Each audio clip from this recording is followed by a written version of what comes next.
Saudara-saudara sekalian, jemaat Pekanbaru yang dikasihi oleh Tuhan, apa kabar hari ini? Sekalipun kita masih di dalam suasana dan berjuang terus melawan pandemi COVID-19, tapi biarlah kita tetap semangat untuk melakukan tugas dan tanggung jawab kita sebagai gereja Tuhan. Sebelum kita akan bersama-sama merenungkan firman Tuhan, terlebih dahulu izinkanlah kami bersama dengan istri untuk menyanyikan sebuah pujian yang berjudul Berikanku Hati.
Saudara sekalian yang dikasihi Tuhan, itulah suara kami yang mungkin tidak sebagus atau seindah daripada suara jemaat yang ada di Pekanbaru.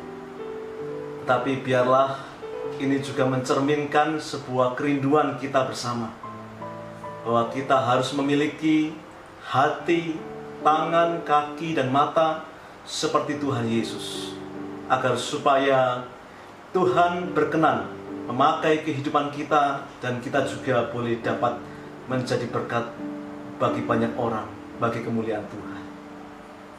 Saudara sekalian, sebelum saya ingin berbagi firman Tuhan pada saat ini, marilah terlebih dahulu kita bersama-sama berdoa, memohon akan pertolongan dan belas kasihan Tuhan, agar supaya kita dapat dimengertikan dan kita juga mendapatkan berkat melalui perenungan atau sharing firman Tuhan saat ini.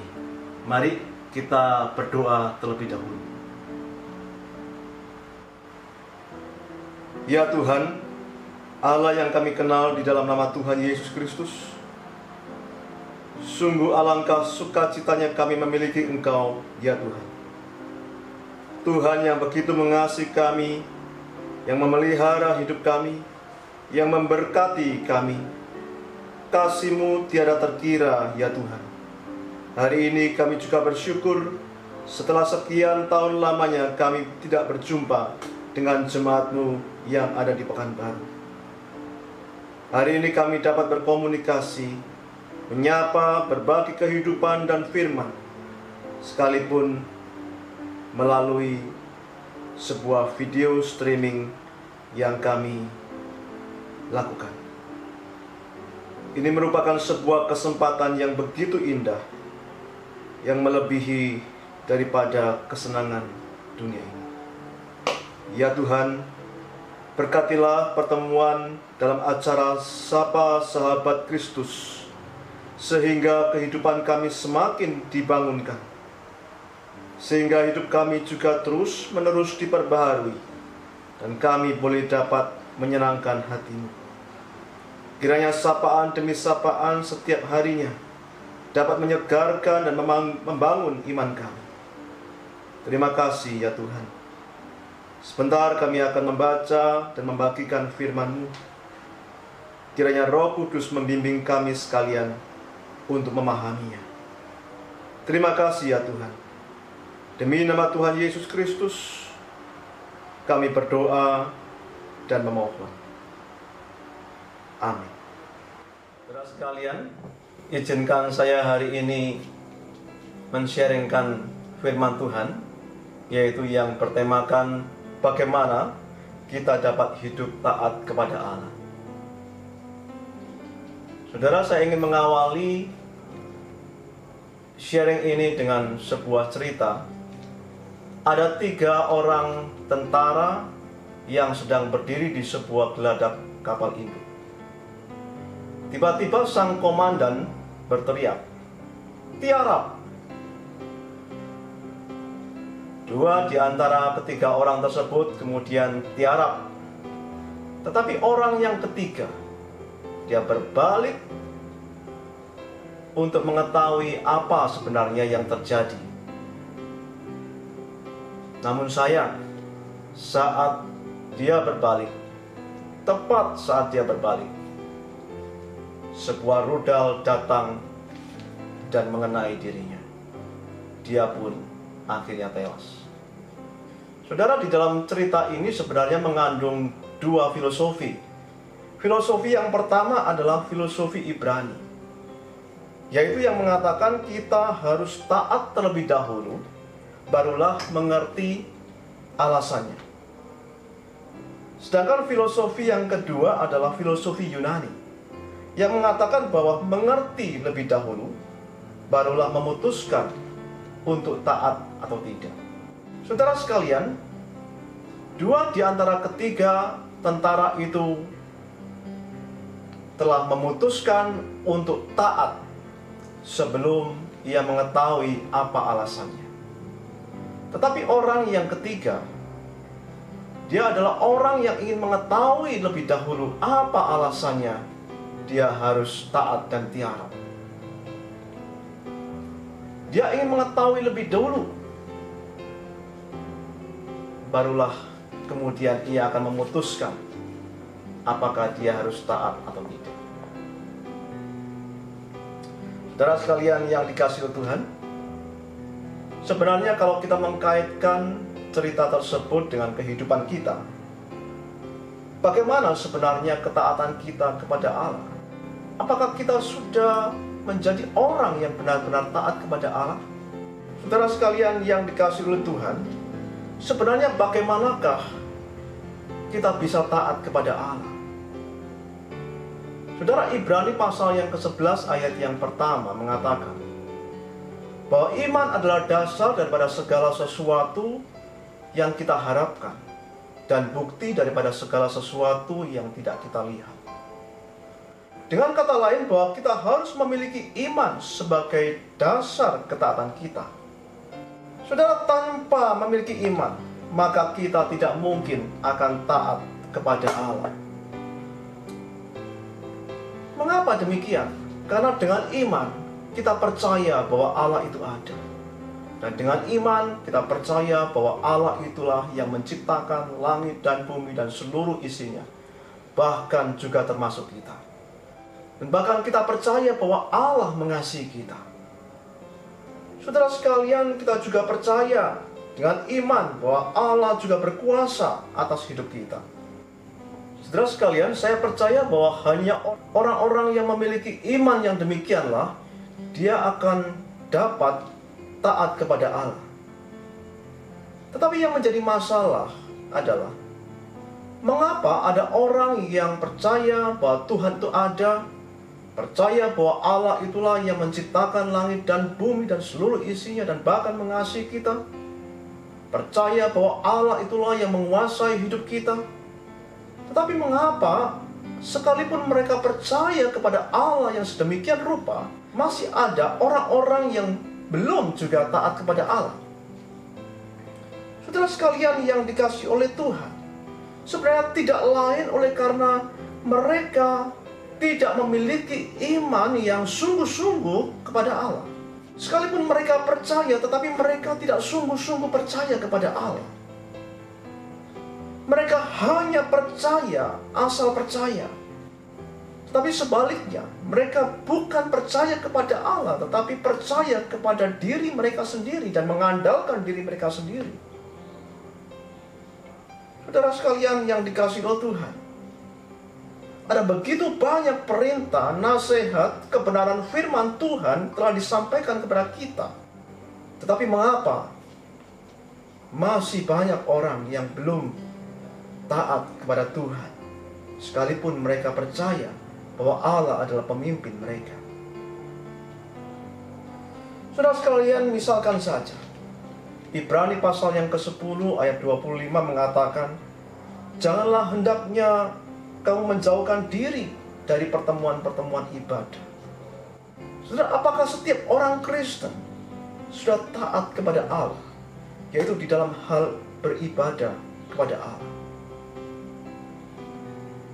Saudara, banyak orang memiliki alasan. Saudara, mungkin bisa jadi bahwa dia tidak bisa pergi beribadah karena rumahnya jauh dari gereja. Atau mungkin karena begitu banyak kesibukan yang dia lakukan, sehingga itu menyita waktunya dan dia tidak sempat untuk beribadah. Saudara sekalian, bukankah itu sesuatu hal yang seringkali logis, masuk akal di dalam diri kita? Dan sekalipun kita mempunyai sikap seperti itu, toh juga kita masih mengatakan bahwa kita adalah orang-orang yang taat kepada Allah. Saudara sekalian yang dikasihi oleh Tuhan, sebenarnya saya ingin berharap bahwa dalam masa-masa pandemi COVID-19 ini, ada semakin banyak orang yang beribadah kepada Allah. Mengapa demikian? Saudara, kalau dulu orang tidak bisa beribadah karena alasan jauh dari rumah, orang tidak bisa beribadah karena sibuk dengan pekerjaannya, tapi bukankah justru di tengah-tengah pandemi COVID-19 ini, alasan itu sudah tidak seharusnya ada lagi? Mengapa? Karena anggapan yang terdahulu adalah gereja adalah rumah kita. Tetapi sekarang dengan adanya pandemi COVID-19, rumah adalah gereja kita. Itu berarti bahwa alasan kita, alasan jarak yang jauh yang membuat kita tidak bisa beribadah, alasan kesibukan sehingga kita tidak bisa beribadah kepada Tuhan, itu tidak ada lagi. Seharusnya, saya yakin seharusnya ada begitu banyak dan lebih banyak lagi orang yang dapat beribadah kepada Tuhan. Karena gereja itu ada di rumahnya dan tidak membutuhkan waktu yang terlalu banyak untuk hadir di dalam ibadah itu. Karena kita beribadah di rumah. Saudara sekalian yang dikasihi Tuhan, apakah kita memiliki iman? Kalau kita memiliki iman, kita pasti dapat taat kepada Tuhan. Saudara sekalian, kalau Tuhan Yesus datang hari ini, sebagaimana di dalam Lukas pasal 18 ayat yang ke-8 mengatakan bahwa jika Tuhan datang dan bertanya kepada kita, adakah iman di bumi? Saudara, apakah jawab kita? Apakah kita adalah orang-orang yang memiliki iman kepada Tuhan? Saudara sekalian, tanpa iman, seseorang tidak akan dapat taat kepada Allah. Oleh sebab itu, yang pertama, milikilah iman. Iman yang sungguh-sungguh, iman yang total, iman yang menyeluruh, agar supaya kita dapat taat kepada Allah. Saudara sekalian, kalau yang pertama tadi, kita dapat taat kepada Allah kalau kita mendasari ketaatan itu dengan iman. Hal yang kedua, kita dapat taat kepada Allah kalau kita sudah dimotivasi oleh kasih. Injil Yohanes pasal 14 ayat yang ke-15 mengatakan, "Jika kamu mengasihi aku, kamu akan menuruti segala perintahku." Saudara sekalian, jelas sekali firman Tuhan mengatakan bahwa kalau kita mengasihi Tuhan, maka kita akan bisa menuruti segala perintah Tuhan. Saudara, dengan iman kita dimungkinkan untuk taat. Tetapi dengan kasih, ketaatan akan menjadi sesuatu yang mudah untuk kita lakukan. Saudara sekalian, bukankah kita sering kali mengatakan bahwa untuk taat kepada Allah itu begitu sangat sulit? Benar. Jikalau kita tidak mengasihi Tuhan. Jika seseorang tidak mengasihi Tuhan dengan sungguh-sungguh, maka dia akan sulit untuk hidup taat kepada Tuhan. Tetapi semakin kita mengasihi Tuhan, semakin dalam, semakin jauh kita mengasihi Tuhan, maka kita akan semakin mudah untuk taat kepada Tuhan. Dan bahkan kita akan dapat melakukannya dengan penuh kerelaan dan penuh dengan sukacita. Saudara sekalian, misalkan saja, kalau boleh saya bertanya, kita lebih rela mana? Menolong orang lain atau menolong anak kita sendiri?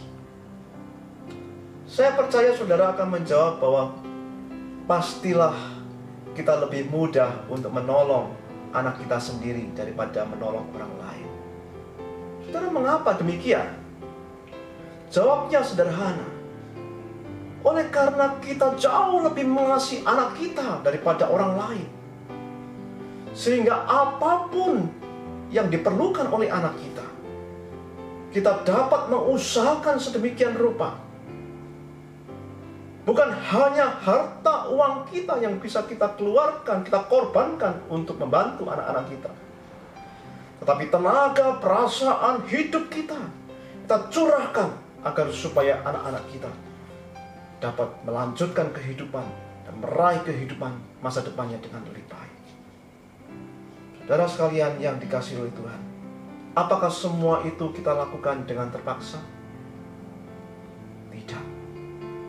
Kita akan melakukannya dengan penuh sukacita. Kita akan melakukannya dengan penuh ketulusan dan kerelaan hati. Mengapa?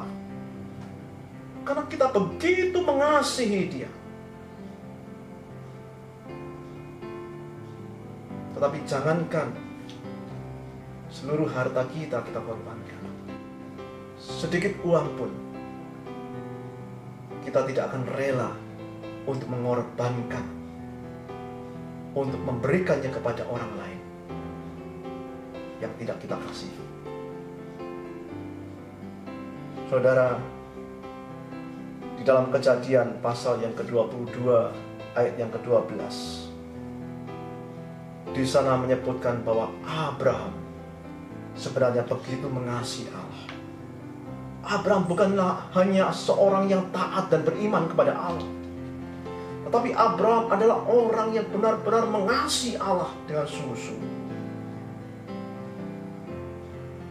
Kejadian 22 ayat 12 mengatakan, lalu ia berfirman, yaitu ketika Abraham mempersembahkan anaknya, dan dia akan membunuh anaknya sebagai korban di hadapan Tuhan. Firman Tuhan mengatakan, janganlah bunuh anak itu, dan jangan kau apa-apakan dia, sebab telah ku ketahui sekarang bahwa engkau takut akan Allah, dan engkau tidak segan-segan untuk menyerahkan anakmu yang tunggal kepadaku.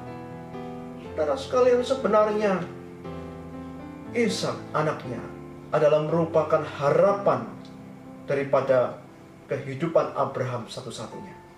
Tetapi sekalipun demikian, yaitu ketika Allah meminta Abraham mengorbankan Ishak anaknya yang tunggal itu, Abraham pun taat kepada Allah. Dan dia dikatakan tidak segan-segan untuk menyerahkan anaknya kepada Tuhan. Saudara sekalian, peristiwa ini benar-benar menunjukkan bahwa Abraham sungguh-sungguh mengasihi Tuhan di dalam hidupnya. Saudara yang dikasihi oleh Tuhan, terus terang terkadang saya malu. Mengapa? Karena balas kasih saya kepada Tuhan, yaitu kepada Yesus Kristus, yang sebenarnya sudah terlalu banyak berkorban dan mengasihi hidup saya. Sebenarnya dia telah menyerahkan hidup dan nyawanya. Dia menderita dan rela mati di atas kayu salib untuk kehidupan saya yang sebenarnya menuju kepada kebinasaan. Tetapi dia telah mengorbankan segala-galanya, hidupnya kepada saya. Tetapi saya belum dapat membalasnya setimpal dengan kasih Tuhan yang diberikan kepada saya. Saudara sekalian, jikalau kita memiliki iman, dan jikalau kita juga memiliki kasih, maka kita akan dapat benar-benar taat kepada Tuhan. Oleh sebab itu, mari kita belajar taat dan mengasihi Dia lebih sungguh. Mari kita berdiam diri sejenak.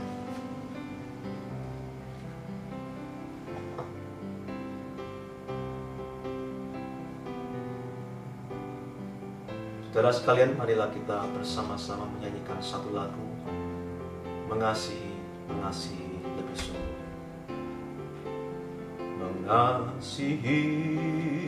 Mengasihi lebih sungguh.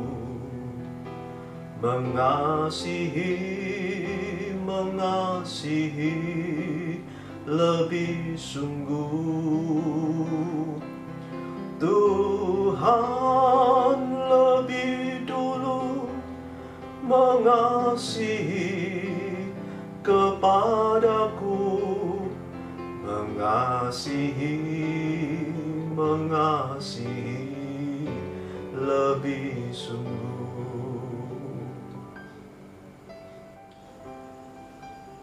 Ya Tuhan, Allah yang kami kenal di dalam nama Tuhan Yesus Kristus, pada hari ini kami datang kepadamu dengan merendahkan diri dan hati kami kepadamu ya Tuhan. Tuhan, kami menyadari bahwa ketaatan kami kepadamu tidaklah sebanding dengan kasih yang telah Engkau berikan kepada kami. Oleh sebab itu ya Tuhan, ajarlah kami untuk lebih mengasihi Engkau lagi, agar kami juga dapat lebih taat kepadamu ya Tuhan. Terima kasih ya Tuhan, jikalau Engkau sudah berbicara kepada setiap kami saat ini. Hari ini kami juga ingin berdoa untuk jemaat-Mu GKI Pekanbaru. Kami berdoa untuk setiap hamba-hamba-Mu yang melayani, kiranya Engkau terus memberkati kehidupan pelayanan mereka dan keluarga mereka, agar mereka dapat dipakai oleh Tuhan menjadi saluran berkat-Mu dimanapun mereka berada. Kami juga berdoa bagi mereka yang terimbas karena dampak COVID-19.